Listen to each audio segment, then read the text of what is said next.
It's Wednesday, May 21st. I'm Adam Walsh, and this is The Signal. Today on the show, we're diving into business and the barriers for entrepreneurship, the focus, women, gender diverse folks, the conversation, why that matters for everyone, and how new opportunities can help drive economic growth and innovation.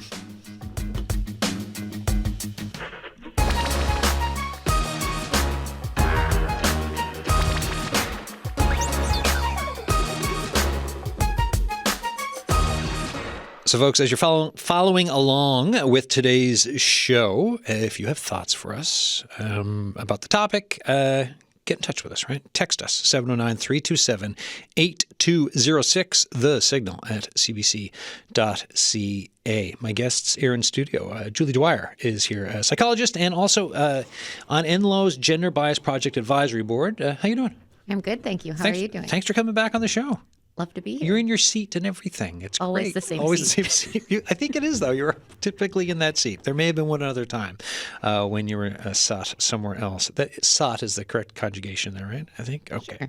Sure. Willa Small is here from Quadrangle, Entrepreneurship System Mapping Officer. How you doing? I'm great. How are you doing today, Adam? Good. Thanks for coming in. And we also have Carolyn Wakeham, NLOWE's CEO. Hi. Hi, good afternoon. Yeah, and it's still morning in Labrador and afternoon here. So yeah, you can say both. We love both here on the Signal. I asked you before the show started, but I'll ask you again with everyone else listening. Yep. 9 months in the position? Yes, 9 months. Been with the organization for 4 years. Yep. Previously, I was the director of programming and moved into the CEO role in September of last year. So it's been quite exciting and busy, and launching this gender bias project as well through in October. So yeah, we've been busy.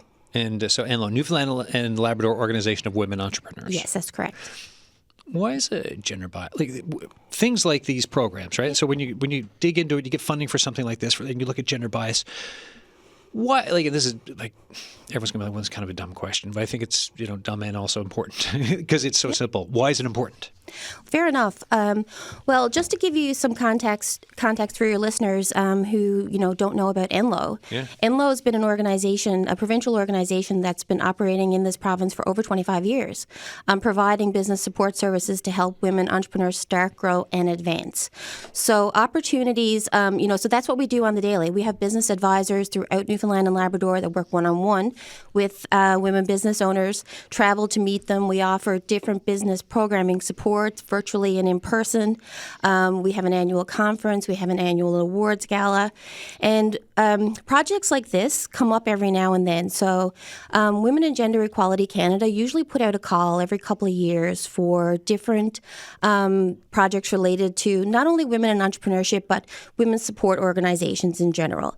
So this call was put out in late 2023, and NLOWE saw an opportunity to align with our mandate to put in a proposal about gender bias, specifically in entrepreneurship in Newfoundland and Labrador, because we know that we have a small population. Mm-hmm. The data is not always there. You see the big research studies that are out there, and Newfoundland is not really recognized in there. So we thought this was a good opportunity, given the growth in entrepreneurship in different sectors in the province, that we look at some of the barriers, because we know growth is happening, but it's slow.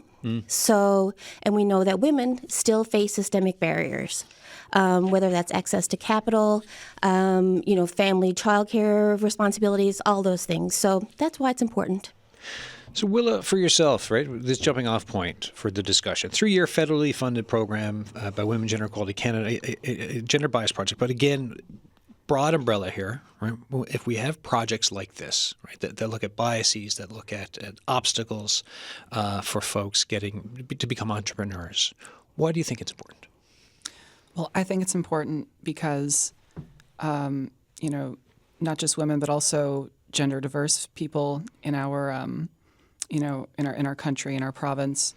That includes, two-spirit, non-binary, and other flavors of trans folks. Yeah.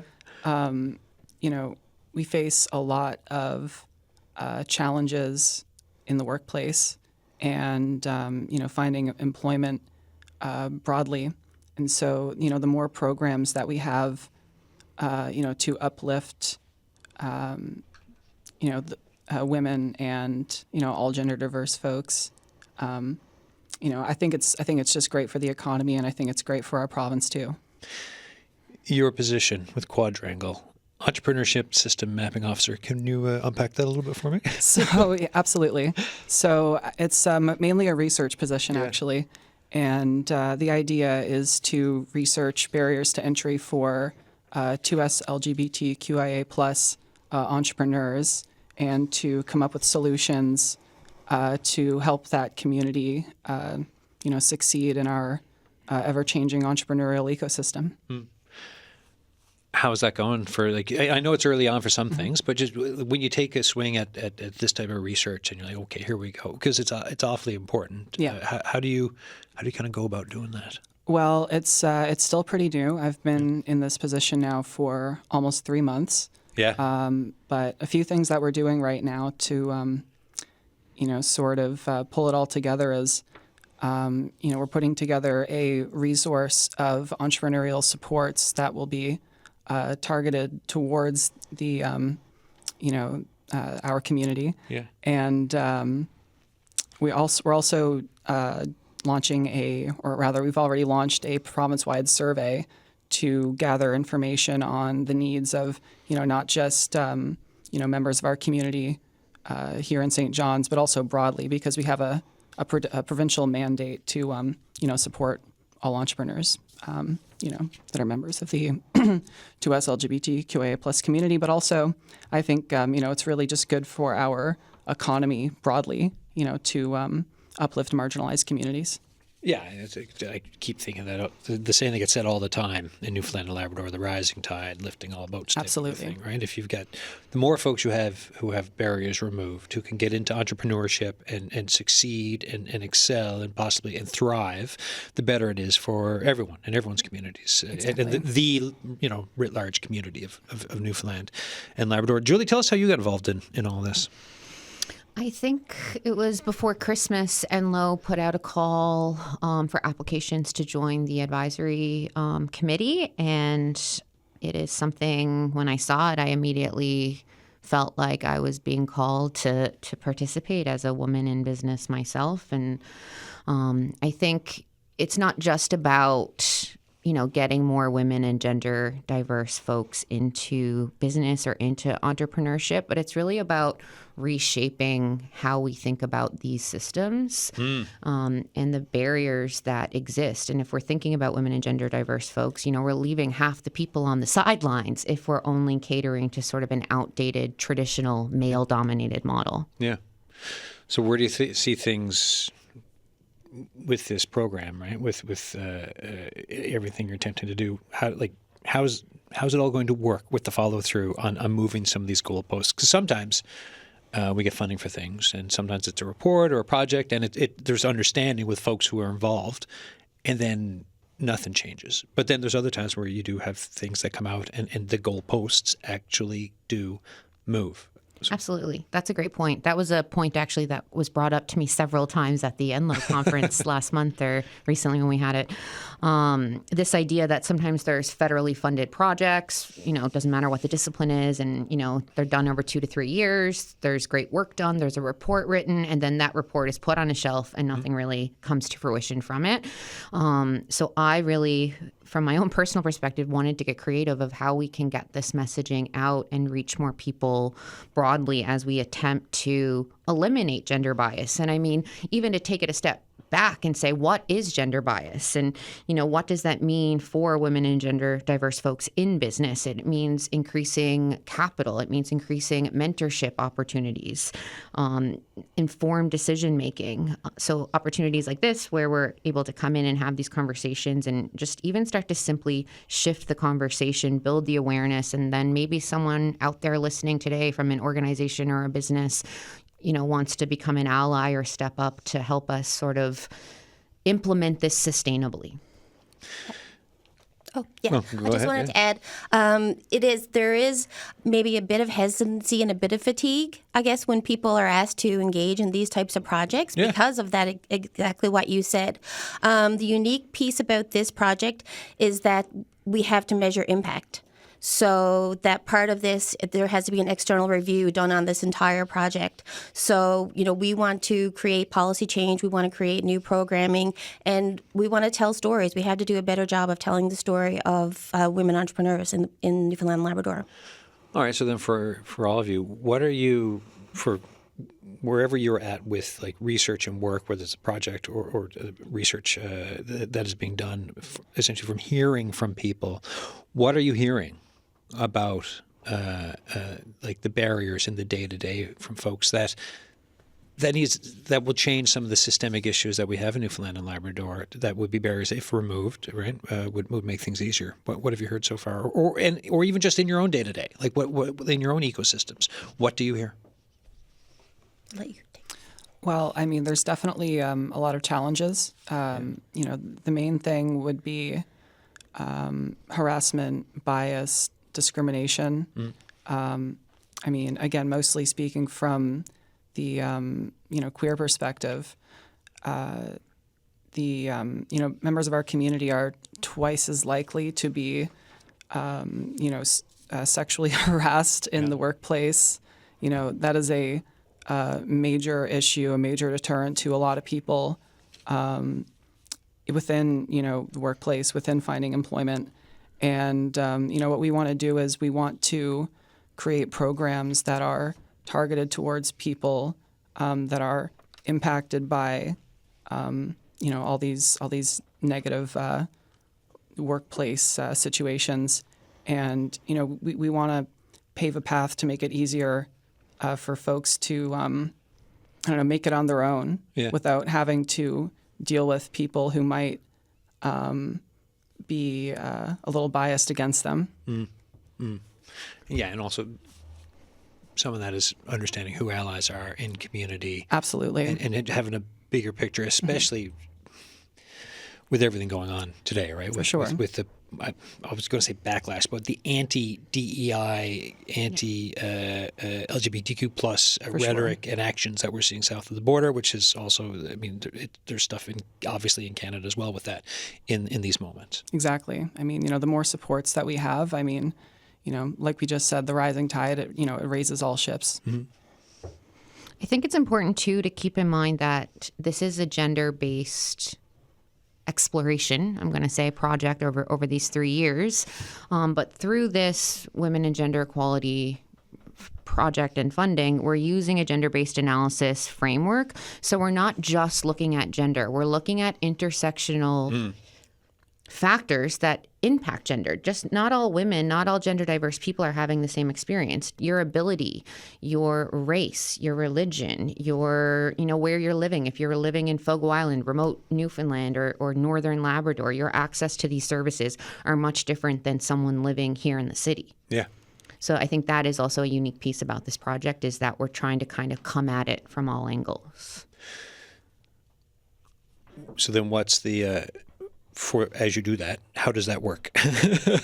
Well, we started with the data collection phase that has now concluded, and that included quantitative and qualitative data collected through surveys, and then focus groups. So the focus groups were in multiple places around the province. And then the survey was online in an attempt to reach as many diverse people, women and gender diverse people in the kind of entrepreneurial ecosystem or business world as possible. So we've got that data collection piece completed now, and then kind of trying to get that organized to move into the next steps.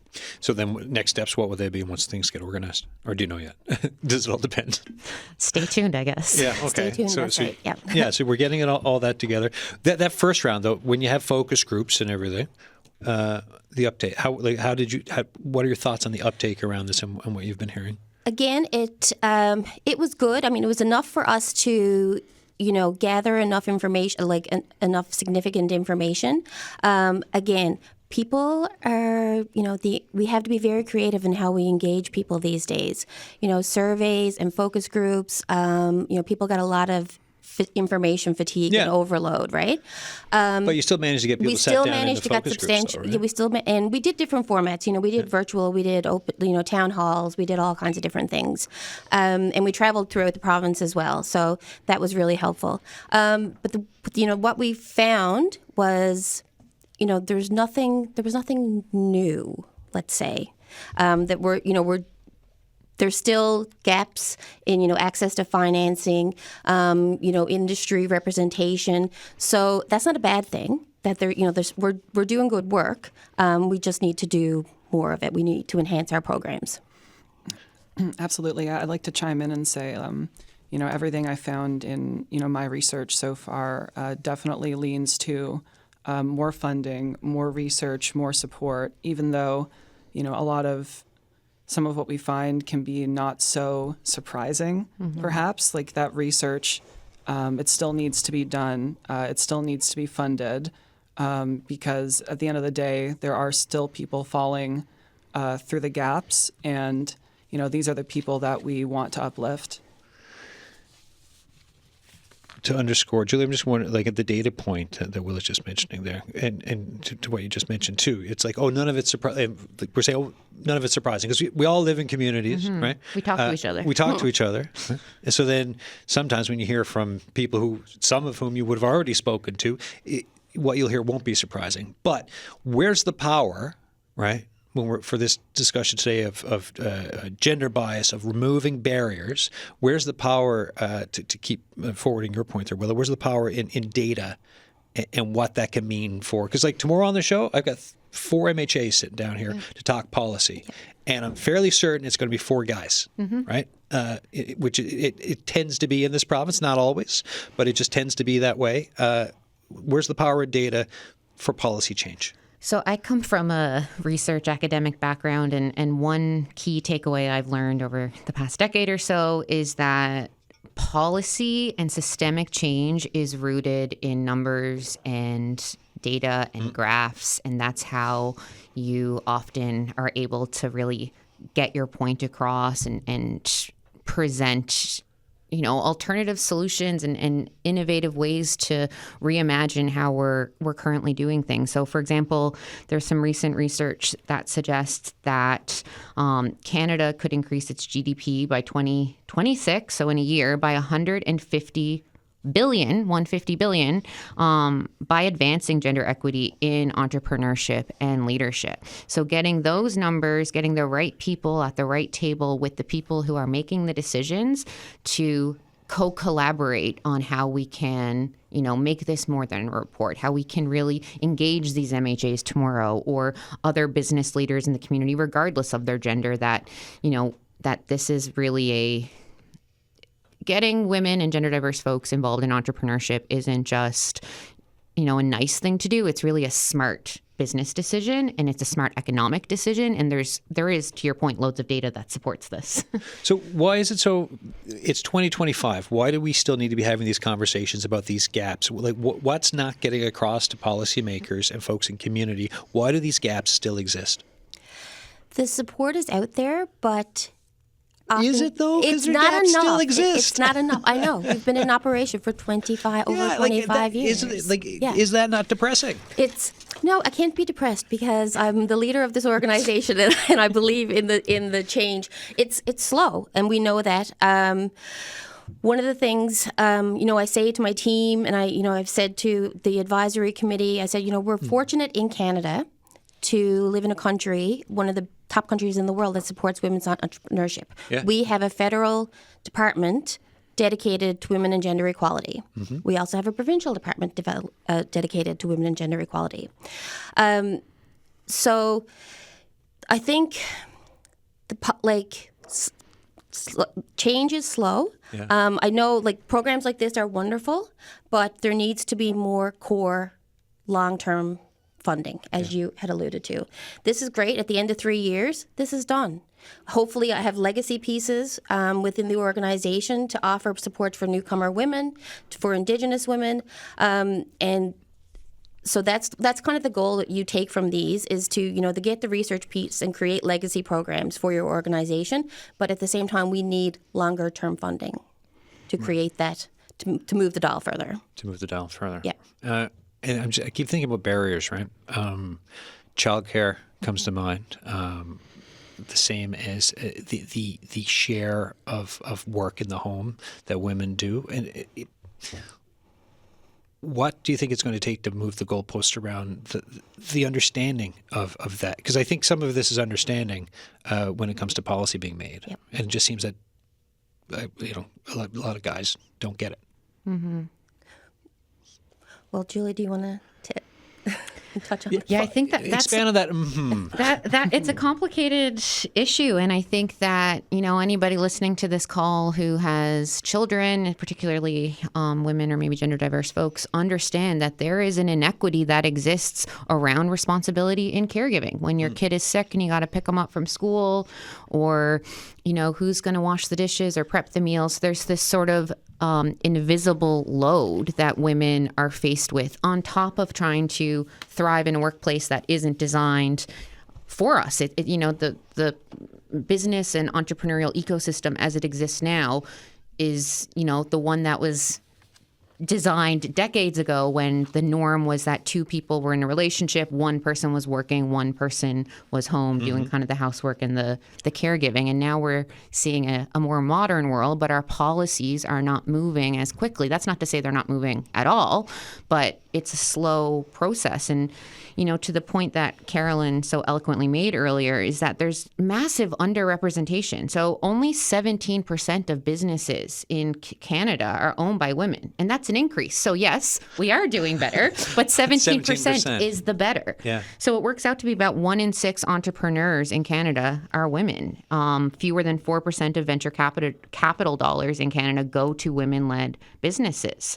So there is a lot of work to be done. Willa Small, there's entrepreneurial training going on with Quadrangle. That's right. Tell us about this training. So currently, we have a few resources that are available to the community that they can take advantage of. Chiefly among them is we have a entrepreneurship navigator on staff to help folks through their entrepreneurial journey.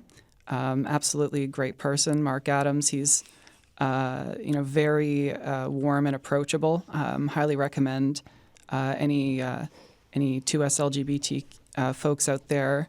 If you're listening, definitely hit up Mark Adams if you want to start your own business.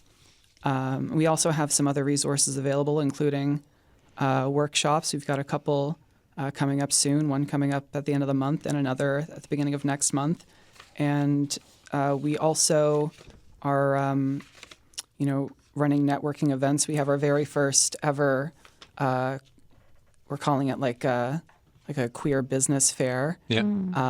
That's coming up in June, and we already have all of our tabling booths. All the positions are filled, and we have a lot of really great interest from the community as well. So, in addition to some other stuff we have coming down the pipeline, based on, as validated by some of, my research that I'm doing right now. Tell the folks, if you can, a bit about the growth of Quadrangle in recent years. Totally. Because there's been some, to have watched it, right, over the past few years and to see where things are at now, it's such a big expansion, and the community work that is happening for the 2S LGBTQ plus community, it's really something. Absolutely. I mean, we started around 10 years ago with just a simple idea for a community space for members of the community, and we've expanded to around a dozen full-time staff members. We have various programs, including an outreach center that we're running. We have a navigation program to help transgender individuals through their gender journey, and in addition to our new entrepreneurship training program that we're running right now. But I mean, Quad, we really do a lot. We could be here for another hour just talking about everything we're doing. When you talk to folks within the community who are part of Quad, right, and everyone they help, what are those conversations like then to when folks see or acknowledge or just think about the progress that's been made and just the help that's being and support and the connections that are there in the community now. They can be honestly really heartwarming. Yeah. We had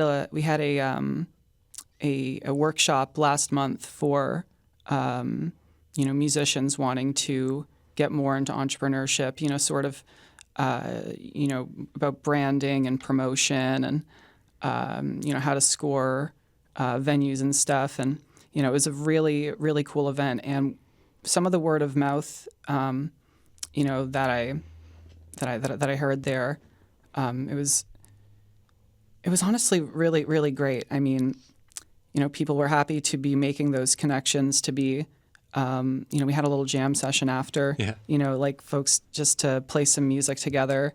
They were really happy to have that safe space to just kind of, express themselves musically while also learning more about how to succeed in the music industry. It was, like I said, it was a really heartwarming experience, and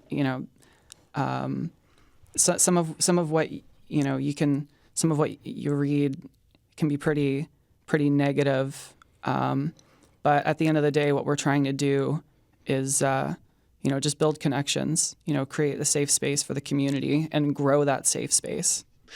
For me, it's that juxtaposition, right? Like you have everything else I talked about earlier of just the hard, the bad, that. But then when we have this discussion about Quadrangle and support and community building and safe spaces, I think it's really something, right? Absolutely. And then if you have conversations, it's for me a lot of times with the show, it's about we use empathy as a starting point for a lot of shows that we plan, because as people can hear about communities and support and what barriers are and what can be removed, well, then that all matters, I think, Absolutely. right down the road. We've got Rebecca Gladney on the line. Hi, Rebecca. How you doing? Hey, how are you? Good. Tell us about yourself and your business. So I'm a massage therapist. I've been in practice for 15 years, and in looking for a new space for my massage therapy practice, kind of stumbled into expanding into a downtown storefront as well. I know that you've kind of said it a couple of times as a rising tide lifts all boats, but for me, I always knew the saying as a high tide lifts all boats. So Right. that's really like my motto in terms of how I've let the store space evolve. I'm also a children's book author, so obviously having a downtown storefront, tourist season, and books that are very Newfoundland centered, I was like, oh, this is perfect. I can put all my businesses into one place. But then because I had that accessibility, it really came back to why not bring other people up with me? So why not have other female-owned businesses and their products represented in the space as well, like get them access to new markets, kind of be everything that I didn't like about the distributors that I was dealing with, and do things the way that I would want to be treated as a business owner. So then when you started that, was this just you're thinking, you're like, yeah, okay, I got my books in here, and this would be nice. Did you have other conversations with folks? Like, did you talk to others in your ecosystem network, whatever you want to call it, to bounce ideas about why this would be so important and kind of helpful and meaningful? I'd love to say yes, but no. You just do it yourself? Really That's awesome. Like, no, just me. Like, in my core, it felt really important. It felt like it was a need, not a want for me to do. And like I've grown up volunteering and supporting the community, whether that's like the smaller community or the broader community. So kind of giving back to other women in that community of female entrepreneurship was really important to me.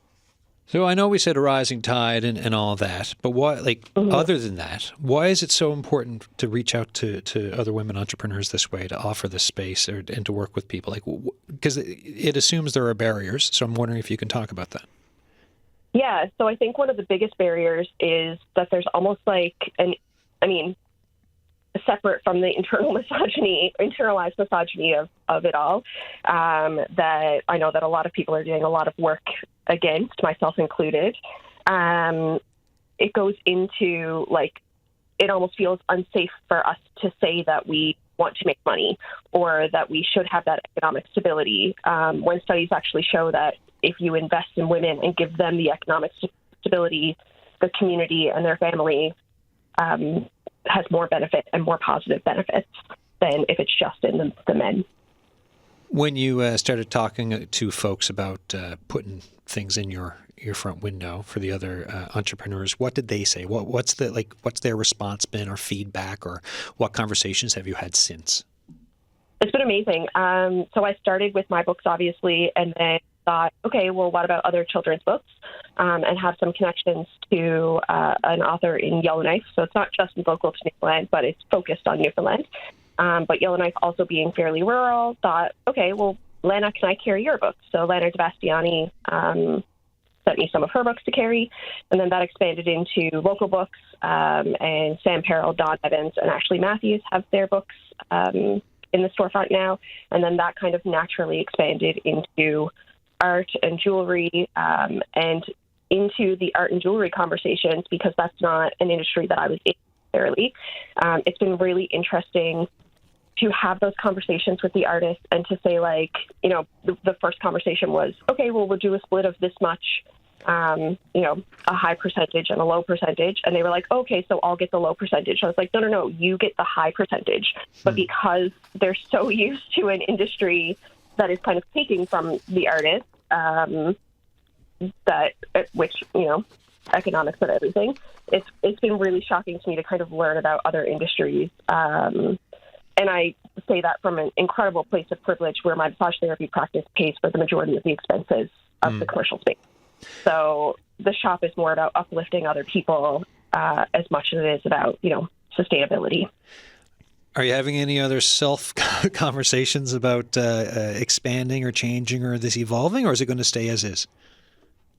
It's kind of already been evolving. When I put the storefront together, because I opened in November for the massage therapy practice, and then the storefront will officially launch retail hours next month. I kind of left just enough space to see how it evolved, and this is how it seems to be evolving. So I'm not putting myself in a box. I love to say to step outside the box, step on the box, turn the box into a circle. So I'm leaving enough space there to see what happens with it, and how it evolves and how it expands, and kind of what trends I noticed doing my first tourist season, and being like, you know, having a full year in next year and seeing what happened and what I need to evaluate, what I do need to change. But I'm open to ideas. Open to ideas. Things are always evolving. Is there a lesson for other? Because I know you talk about, well, you know, I'm privileged because I've a business I'm already operating. This is something else I'm doing and helping others. But just for anyone else listening, like, do you think there's a learning lesson or a takeaway for other folks here within the community to kind of glob onto and take for themselves? I think the biggest thing is community and collaboration over competition. And the more we can help each other rise up, whether it's, you know, female entrepreneurs or other marginalized populations, the better everybody is. We're expanding our own lens and the lens that we move through the world with by listening to other people's stories and hearing their experiences. And I think as a society, we're all the better when we do that more. Rebecca Gladney, thank you so much. Good luck with everything. I appreciate you coming on the show. Thank you. Rebecca Gladney there, massage therapist for 15 years, also has a store where she showcases products from local women entrepreneurs. Folks, this is The Signal. I'm Adam Walsh. Today on the show, we're talking about business, right? Barriers for entrepreneurship, the focus, women, gender diverse folks, the conversation, you know, why getting rid of barriers matters for everyone, for the economy, for the strength of our communities, and how new opportunities can help drive economic growth, can help drive innovation. I think, you know, innovation, some of what Rebecca was saying, as I tap on my screen, some of what Rebecca was saying to her name just there, I think you can kind of see and understand what we're getting at around economic growth and innovation with some extra thought. If you have thoughts for us, text us 709-327-8206, The Signal at cbc.ca. Get my guests here in studio. We have Willa Small, Entrepreneurship System Mapping Officer with Quadrangle, NLOWE's CEO, Carolyn Wakeham, and Julie Dwyer, a psychologist who's also with NLOWE's Gender Bias Project Advisory Board. thoughts on what Rebecca was, because I saw some nods, I saw some note taking, so I'm just curious, to kind of look into what Rebecca was saying there. What do you think of what she mentioned? So, a couple of things to take away. So Rebecca's situation is not unique in the sense that there's a lot of people who accidentally get into entrepreneurship. Yeah, They don't even know they're doing it. Could be something they're doing on the side. So there's a lot of people who are, getting paid for services, whether that's, makers or musicians, artisans, and don't consider themselves entrepreneurs. Right? So that's one of the things that she's addressing now, the people not knowing their worth or the worth of their product or service. Yeah, that bit for rate of pay for the artist, right? Exactly. It's like, well, wait a minute. What do you mean I get the high percentage? Like, yeah, you do. Yeah. Unlike everywhere else. Yeah. And I come from a for-profit world. I spent almost 20 years in small business and commercial banking. So I work directly with entrepreneurs in starting and growing their business and looking for that financing and teaching people about, how you grow your business healthy by borrowing money or the different types of funding models that are out there.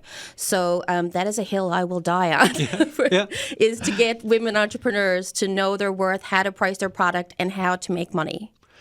Have you seen, and I know a lot of the conversation today is incremental change to some change, but have you seen change over the years from you paying attention and caring so much about this, like for the understanding of worth? Yeah, absolutely. Tell me about it. So one of the things, one of the barriers that's been talked about for years is access to funding.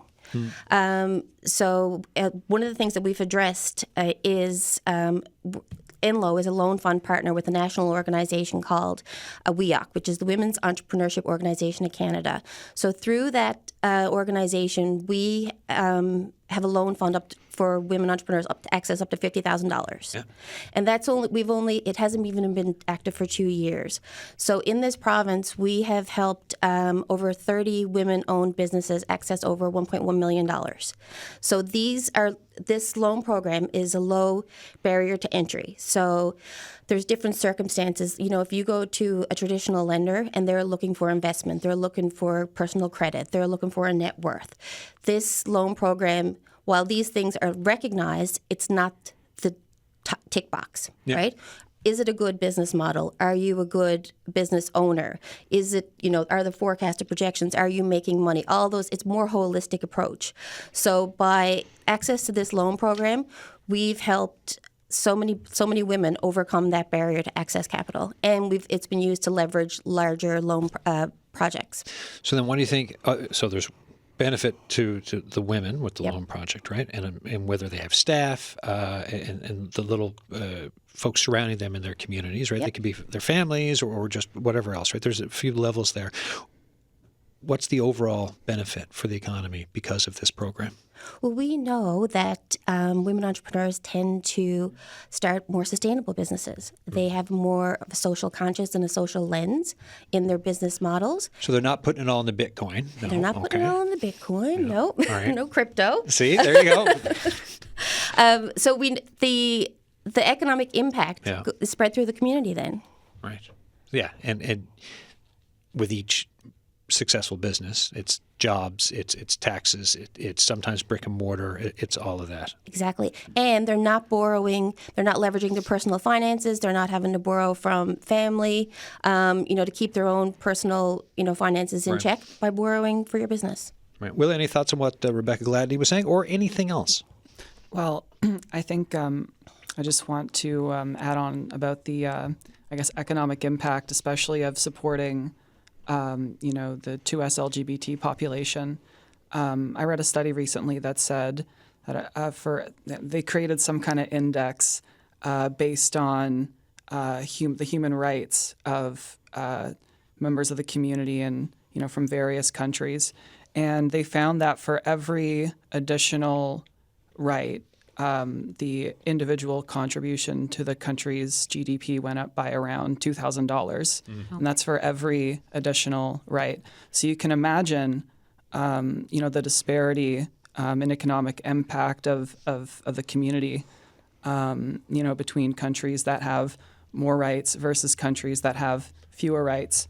And when human rights are limited, it creates a vast amount of economic harms like lost labor time and productivity, underinvestment in human capital, and all amounting to an inefficient allocation of human resources. So basically, the more inclusion of not just the LGBT community, but also of women broadly, it's all just good for the economy. Rather inclusion, not exclusion. Might have gotten a little bit lost in the sauce there a sec. Oftentimes on the show, we boil things down to, we talk about social determinants of health, right? And the conversation talks about, safe, appropriate, affordable housing. We talk access to education, access to appropriate food, and then if you have barriers that are removed from people who want to be themselves, to explore their own communities and try to thrive, the better it can be, right?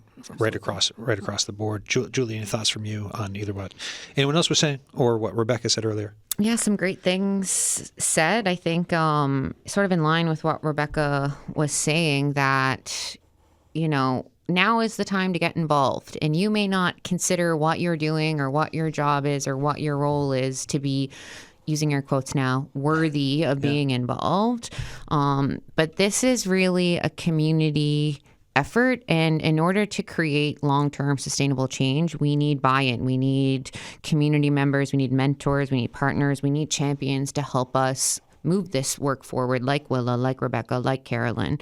So if anyone is listening right now, going to the NLOWE Wage Project website, learning about becoming a mentor or a sponsor, partnering with NLOWE on upcoming projects or events, because entrepreneurship, the economy, business, whatever word we want to use here, this isn't one size fits all. And as we've talked about, yes, gender is a big part of that, but you certainly don't need to be a woman or identify as a gender diverse person to get involved in this work. If you're a successful man, give us a call and we'll put you to work. Well, yeah, that's the allyship and that's the mentorship side of it. And you're right. There's so many different intersections of urban, rural, right? Like you said earlier, if you're on the north coast of Labrador, the Northern Peninsula, or somewhere else where there's low connectivity, and then what is it like to try to launch a business? Maybe talking to someone who's a little bit further or a lot further ahead than you, who's already done it, can make a difference. And so talk to me about mentorship and where things are at right now and why there's benefit in it. So mentorship. So NLOWE has a mentorship program that we've been running for several years. It's called Mastermind. It's a peer mentorship program. So they're in-person groups that meet monthly, and we have 10 of those running throughout the province right now. Now, with this project, we're looking to enhance the mentorship project and the mentorship and the reach. Yeah. We find that in women's space, a lot of people don't see themselves as mentors. Yeah. When, I've reached out to several people, that I would consider, a good mentor for another individual, and they're like, no, I'm not a mentor. And I'm like, you absolutely are. So it's that conversation that you have where people can't see themselves reflected in it. So there's a bit of work to be done there. Where people do have a lot to give back, even though they don't think that they're that farther ahead or successful in business. Why is that, do we think? I think it's conditioned patriarchal stereotypes that have dominated mainstream society for centuries. Yeah. No, exactly. That's what I thought you were going to say, because I was kind of wanting you to say it because I was curious about it, right? It's like, unless I was like, am I off base on this? Because this is what it feels like. No, you know me. Yeah, that is true. But so then with that, right? Mm-hmm. So these are the big systemic things we're talking about here, like that you're talking about needs to change. Mm-hmm. But you are seeing women come forward and people come forward for mentorship. It just sometimes takes some convincing. Yep. So there has to be more conversation. There has to be, I guess, a bigger campaign and awareness around that, so people can actually see themselves in it. The one-on-one. I mean, we'll be here forever. Do an ad hoc mentorship recruitment. No, so exactly. So it's about, but you have these bigger programs, these bigger recruiting sessions, and then is it? How do you match people for mentors? Like, how do you if someone's curious in being mentored, how do you say, okay, I've got someone for it? Do you cater to that? Like, how does that work? Yeah, we actually have like a formal mentorship program where, you know, people can complete an application. It's almost like, you know, matchmaking for dating, finding the right person, the skill set that's coming with that. So you might have to wait a little while for the appropriate mentor to come along, but that's really, you know, there's a lot of thought and effort put into it to make sure the personalities match. They're given a whole toolkit about how to like interact with each other and the impact that'll have. Group peer mentoring is very popular. Okay. Yeah. You were going to say? I also think there's a point to be made around whether it's women or gender diverse folks feeling safe to succeed, feeling safe to be successful, to make money, to put themselves out there. Because for many women and many gender diverse people, this is not comfortable territory. And to put yourself out there, we had this conversation previously, you know, women face all kinds of stuff, and gender diverse people in particular face all kinds of stuff that most men would never face. No, if you're successful and you're celebrated, and you're out there on social media, right? So you go to all the whatever the business things that are out there, and you're representing that. What are the odds of you getting abuse online? Yeah. Right. Very high. Yeah.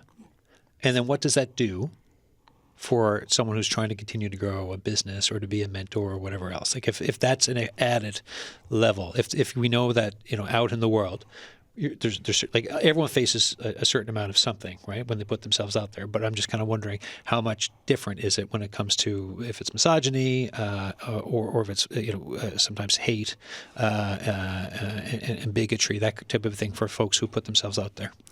I mean, I can definitely chime in about the fact that like around 37%, so, you know, over a third of, you know, 2S LGBTQ plus entrepreneurs choose not to disclose their identity when, you know, dealing with the public in a business context. You know, that automatically slashes the pool of potential mentors and connections that members of the community have, and you know, I think it only really kind of brings down the whole. I don't know. You say it's a rising tide; it lowers the tide, I guess, is what I'm trying to say. Yeah. You know, the more people that don't feel safe about their identities. Well, and long term, what do you think that means for each individual who does not feel safe to put themselves out there like that? Definitely some. Perhaps some mental health difficulties, definitely some mental health difficulties. I mean, you know, when people are able to be free and express themselves and just to be themselves, you know, I mean, heck, you know, just women being free to express their femininity in a patriarchal workplace, you know, people are just happier.